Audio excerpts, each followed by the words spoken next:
શ્રીમદ્ ભગવદ્ ગીતાના બીજા અધ્યાયના 48મા શ્લોકનો અર્થ છે, હે ધનંજય, તું આસક્તિનો ત્યાગ કરીને સિદ્ધિ અસિદ્ધિમાં સમાન બનીને યોગમાં સ્થિર થઈને કર્મો કર, કેમ કે સમત્વ જ યોગ કહેવાય છે.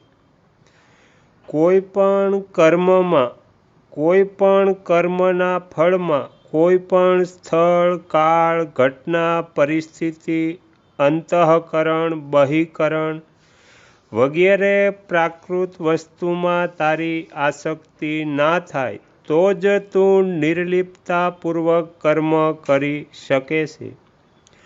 જો તું કર્મ, ફળ વગેરે કશામાં પણ લપટાઈ જશે તો નિર્લિપ્તતા કેવી રીતે રહેશે? અને નિર્લિપ્તતા રહ્યા વિના તે કર્મ મુક્તિદાયક કેવી રીતે થશે? આસક્તિના ત્યાગનું પરિણામ શું હશે? સિદ્ધિ અને અસિદ્ધિમાં સમાન થઈ જશે.